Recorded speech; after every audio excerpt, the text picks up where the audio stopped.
Olá, alunos, tudo bem? Sejam bem-vindos a mais uma aula do nosso curso de Química Orgânica para o terceiro ano do ensino médio. E, terminando hoje, nosso tópico de reações orgânicas, vamos falar das reações orgânicas dos compostos nitrogenados. Nosso conteúdo está no nosso livro, tá? Esse capítulo ele fala também de halogenados e sulfurados, mas eu vou tentar inserir eles no meio dos nitrogenados, tá? Porque são muito poucas as reações e o que interessa para a gente mais agora são os nitrogenados para a gente chegar nas biomoléculas e polímeros, que é o nosso próximo tópico.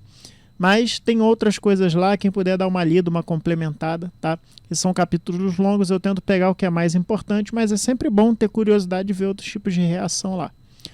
E hoje vamos ver o capítulo 11, vamos focar mais nas nitrogenadas, a gente vai colocar as halogenadas e outros mais como subcategorias aqui em algumas reações que elas fazem com as nitrogenadas, como obtenção de aminas, amidas e por aí vai. Ok? Então, vamos à nossa aula 16, reações orgânicas compostos nitrogenados. A fixação biológica do nitrogênio é um composto muito importante, tá? Que fique claro que o nitrogênio ele faz parte de aminoácidos que compõem as proteínas. Tá? O nome já diz, aminoácidos, a gente sempre falou sobre a questão de ter um grupo amino e um grupo ácido, quando a gente falou das funções mistas.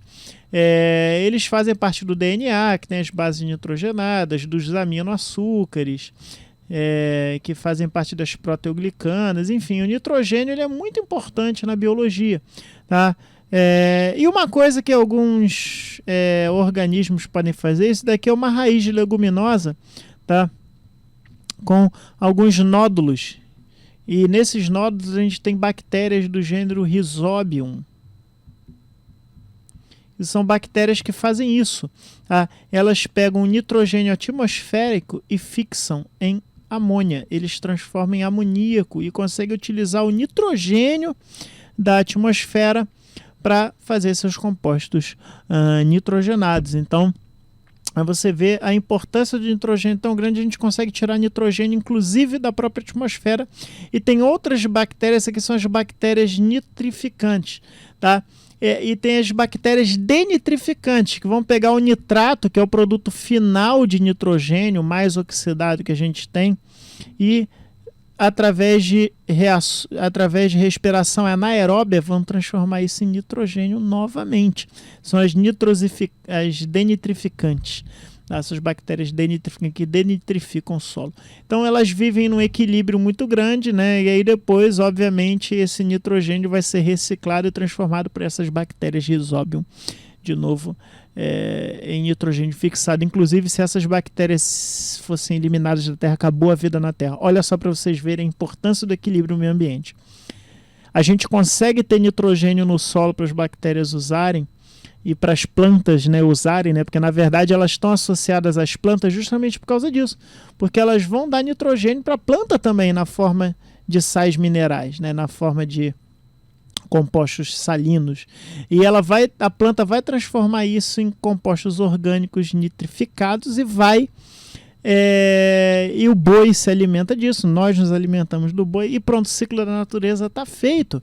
Se essas bactérias acabarem, acabou o ciclo do nitrogênio e não vamos mais ter de onde tirar nitrogênio, porque o nitrogênio do ar não vai ser mais, né? As denitrificantes vão continuar jogando nitrogênio para a atmosfera, mas não tem ninguém para captar o nitrogênio de volta. Então vocês veem que o equilíbrio da natureza é muito tênue. Tá? São bactérias que talvez muitos de vocês nem conheciam ainda, mas elas existem. E elas são tão importantes a ponto de, se elas sumirem, né, acabou a vida na Terra, para vocês verem como é que é. Bom, falando das aminas, né, as aminas elas são bastante utilizadas e por diversos, né, medicamentos, inseticidas, corantes, elas podem ser produzidas em laboratório, e a gente tem as reações de aletos orgânicos com amônia, até os aletos de alquila, redução de nitrilos ou redução de nitrocompostos. Tá? Vamos ver alguma coisa aqui. Reações de aletos orgânicos com amônia, tá? Então, aleto orgânico é um RX, eu tenho um radical orgânico, por exemplo, uma metila ligado a um cloro, um cloreto de metila, estou dando um exemplo. Tá? eles fazem uma reação aqui de substituição. Tá? Como? A amônia, ela entra e sai o X. Tá? É uma substituição nucleofílica chamada. Quem for fazer faculdade de química vai estudar isso daqui. Aí você forma uma amina primária, se você reagir amônia, e o haleto de hidrogênio na forma de ácido. Por exemplo, a amônia, quando reage com bromometano, tá? Ela entra, o bromo sai. Tá? Forma metilamina. Tá? E o ácido bromídrico ou brometo de hidrogênio sai da reação. É uma reação bem simples. Se eu reagir, em vez de amônia, tá? Agora usar uma amina primária, o nitrogênio dessa amina vai se comportar como se fosse amônia, ok? E vai sair, tá? O halogênio na forma de ânion. Só que agora, como ela tem um R pendurado, tá?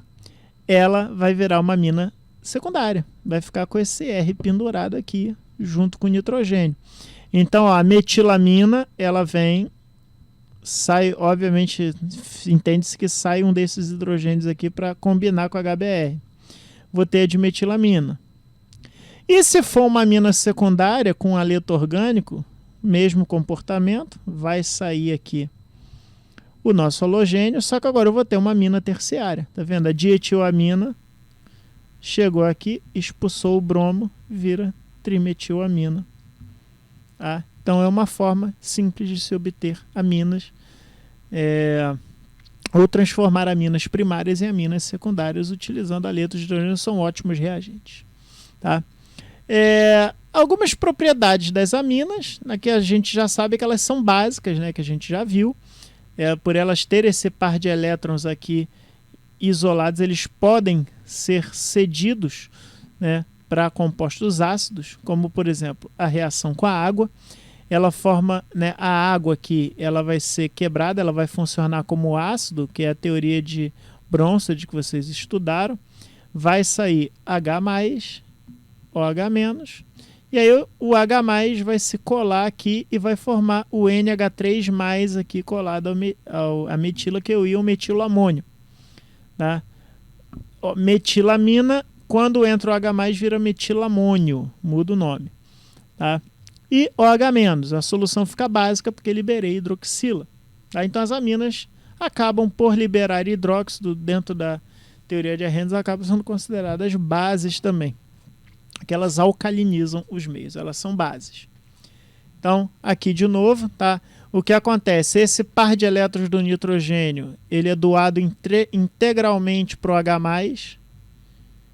e aí ele forma, né, através de uma ligação coordenada, que é aquela ligação covalente onde alguém dá o par de elétrons e o outro não dá nada, fica com um par de elétrons compartilhado entre eles. E dessa forma eles podem reagir muito bem com ácidos, tá? Já que são uma base. Tá? Lembrando que aqui a diferença é que não vai ser a água, né, o doador de próton, vai ser o próprio ácido clorídrico. Tá? E cortei mal aqui. Então o H+ vai reagir aqui, vai gerar também o cloreto de metilamônio. Tá? Por quê? O H+ vai para cá, ele fica... O íon metilamônio, como vocês podem ver, ele tem uma carga positiva. O cloreto vem, vai formar um sal aqui. Então eles formam sais, são os sais de amônio. Tá? É o cloreto de metilamônio. Se for uma amina secundária aqui, tá vendo? O nitrogênio está ligado a um carbono e a outro carbono. A gente tem o cloreto de dimetilamônio. E se for uma terciária, o cloreto de trimetilamônio. Agora as amidas. Tá? As amidas, elas fazem alguns tipos de reação.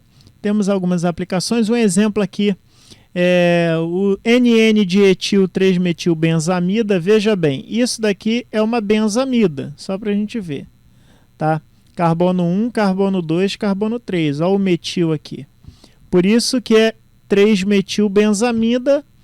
E aqui, em vez de ter o NH2... ele vai ter um metila, duas etilas, só para a gente relembrar a nomenclatura. NN-dietil-3-metilbenzamida, que é conhecido como DEET, D-E-E-T. Isso em inglês vira DIT. É uma das substâncias mais utilizadas em repelente. Ele é um repelente muito utilizado. Foi criado logo após a Segunda Guerra Mundial e é altamente eficaz contra grande parte dos mosquitos. Ok? E elas podem ser produzidas em laboratório, principalmente por reação com haleto de ácido. A diferença agora, o mecanismo é o mesmo. Eu quis focar nessa reação porque ela é bem útil e ela é bem fácil de entender. A diferença é que agora eu não vou usar o haleto de alquilo, eu vou usar um haleto de ácido carboxílico. Tá?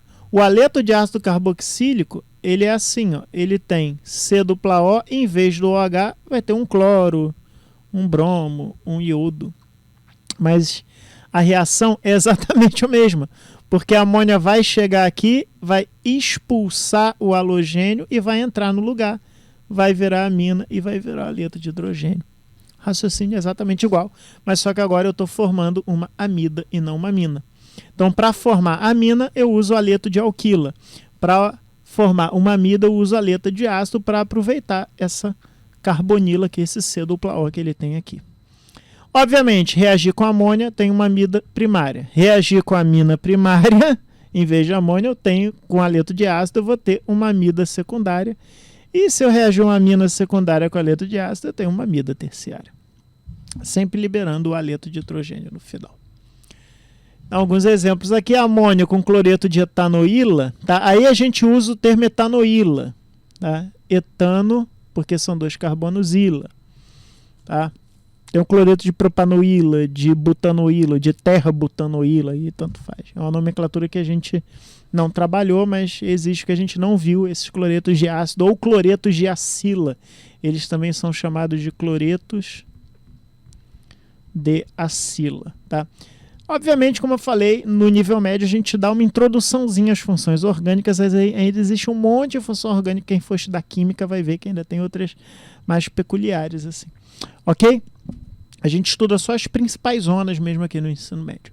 Então, a amônia com cloreto de etanoíla vai dar etanamida. Ó, 2 carbonos, etanamida. Lembrando, né?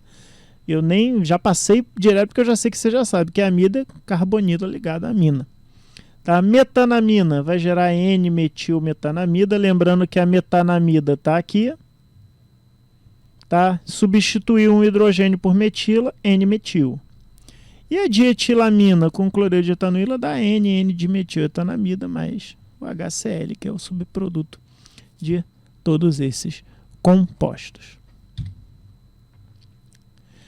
E ácidos carboxílicos reagindo com amônia em aquecimento, ou seja, precisa de aquecimento, produz amida e água, tá? O ácido carboxílico reagindo com amônia, se aquecer, ele vira um sal orgânico, ele se hidrolisa, tá? Primeiro, e quando eu aqueço isso, há uma decomposição aqui e eu desidrato, eu libero água, ok? Essa ligação O-NH4+, 2 hidrogênios saem daqui, tiram esse oxigênio, gera água, e o NH2 que sobra se liga na amida primária. Ok? Então, ácido etanóico mais amônia, intermediário etanoato de amônio, que é uma reação ácido-base. Aqueci, gero etanamida mais água. Propriedades de amidas. As amidas elas têm um caráter básico menor, mais fraco que as aminas, que eu já falei com vocês. Por causa desse átomo de oxigênio, tá? Esse hidrogênio ele não fica tão disponível para sair como hidrogênio ácido, porque ele interage como ponte de hidrogênio, né, com ligação hidrogênio com outras amidas. O que acontece na amida, a gente tem estruturas de ressonância aqui entre as moléculas, que a gente já viu na aula de amida, que torna mais difícil a dissociação dele do próton. Então, o que acontece? As amidas primárias e secundárias, elas associam-se fortemente entre si, formando dímeros por pontos de hidrogênio, torna mais difícil a inércia desse hidrogênio, então o caráter básico dela é muito pequeno.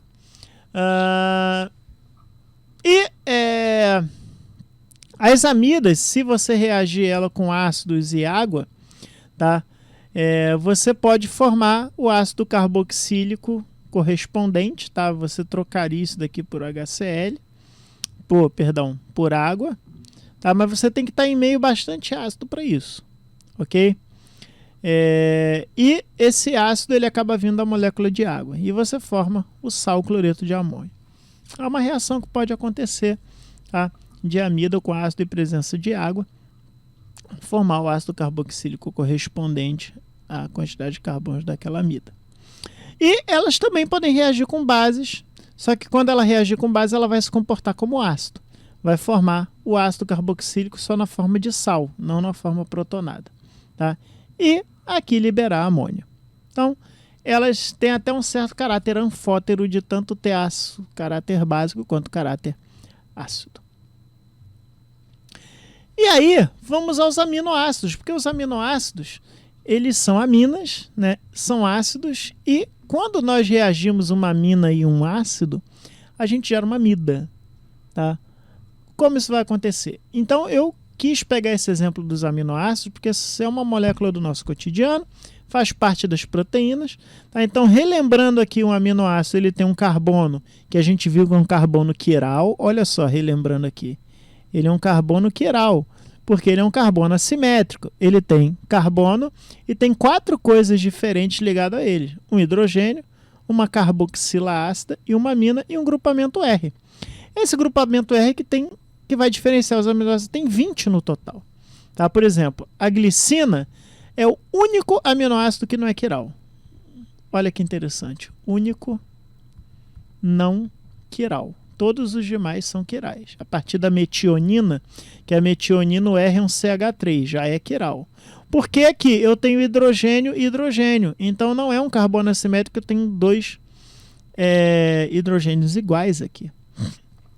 Temos a cisteína, que o R é um CH2 e CH2. Mas vocês vejam que a estrutura básica de carbono e hidrogênio, NH2 e carboxila, se mantém. Ó, carbono, hidrogênio, hidroxila. Só vai mudar realmente o grupamento R. E tem 20 aminoácidos diferentes, né? Que são 20 grupos R diferentes. Alguns desses a gente não sintetiza no nosso organismo, tá? Que são 9. É a fenilalanina, histidina, isoleucina, leucina, lisina, metionina, trionina, triptofano e valina.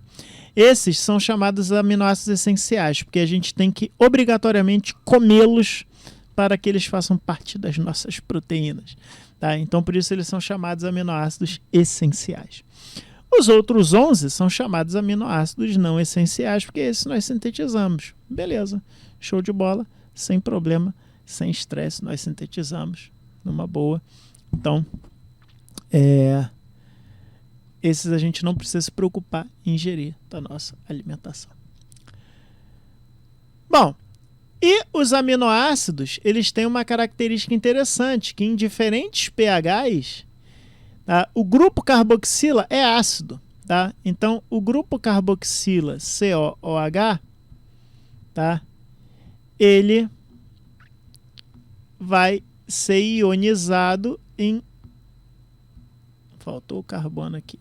RC O menos mais H mais.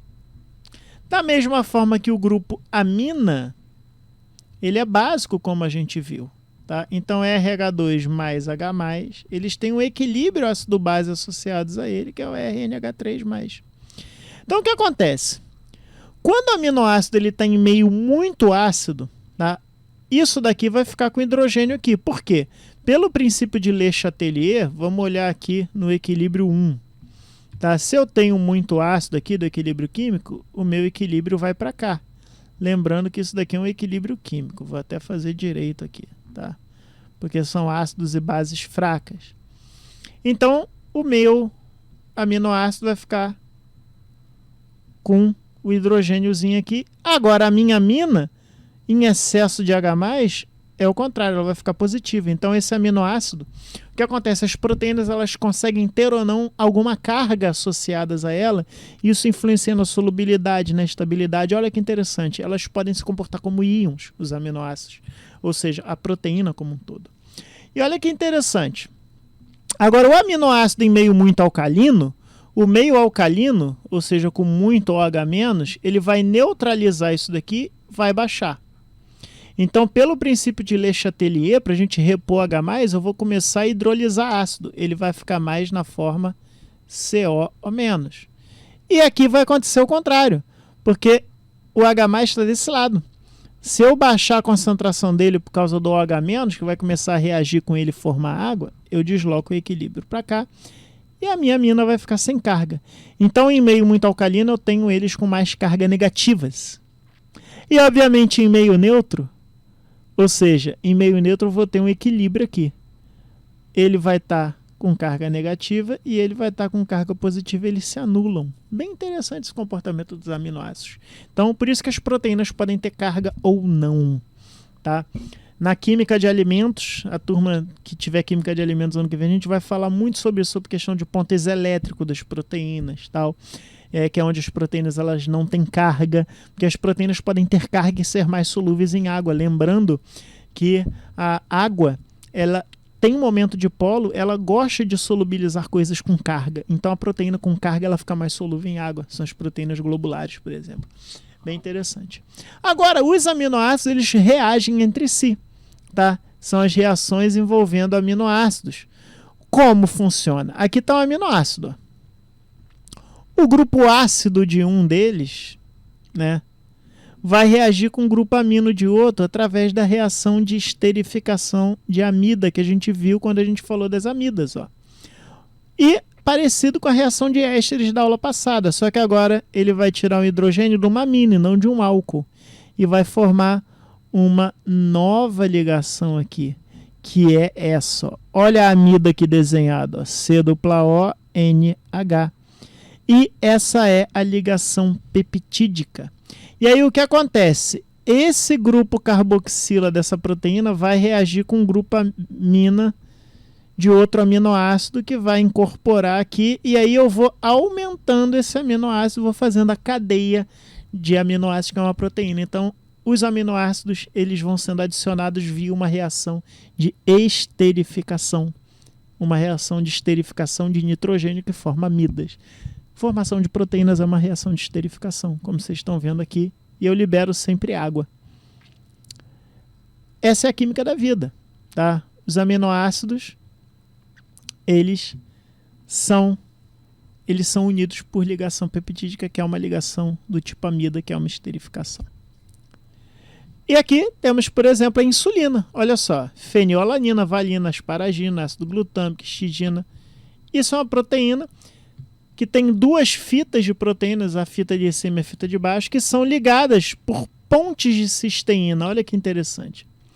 A cisteína, ela tem como grupo R, tá, o CH3SH. Então, essa proteína de cima, que tem cisteína, tem um CH3SH.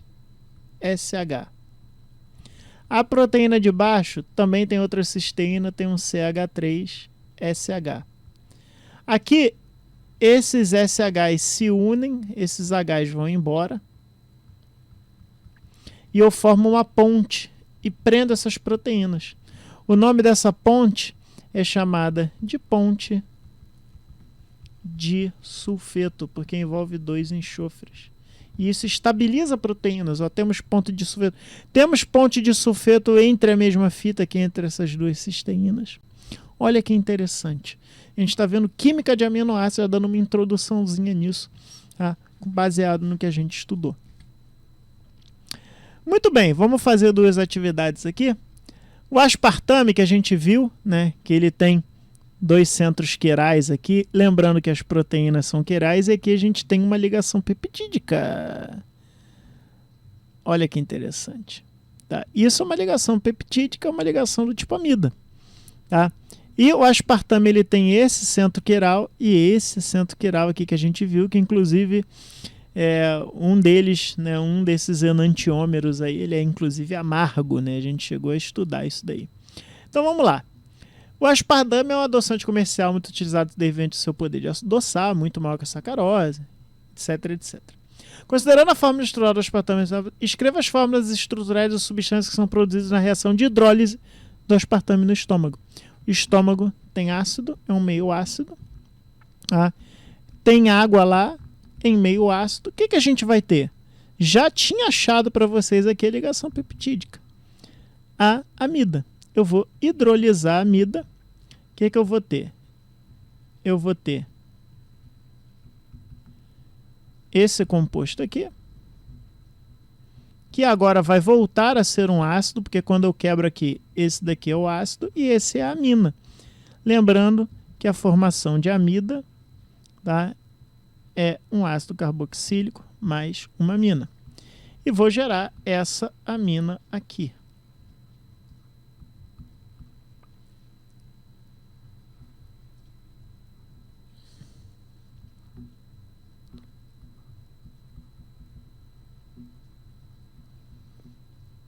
E aqui agora vai ser um NH2. Esse é o produto da hidrólise.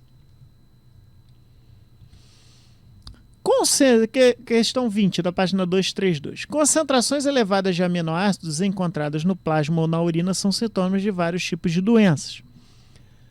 A fenilcetonúria é um defeito metabólico e seus portadores não dispõem de quantidade suficiente da enzima fenilalanina hidroxilase. Por isso, podem apresentar altas concentrações plasmáticas do aminoácido fenilalanina. Considerando o pH do sangue neutro, 7,2, que é o pH dele mesmo, qual das estruturas a seguir melhor representa a fórmula estrutural do aminoácido fenilalanina? Essa é a fenilalanina, que seria encontrada no sangue. No sangue do indivíduo portador de fenilcetonúria. Vimos que o aminoácido em pH neutro, o NH3, temos aqui o aminoácido COOH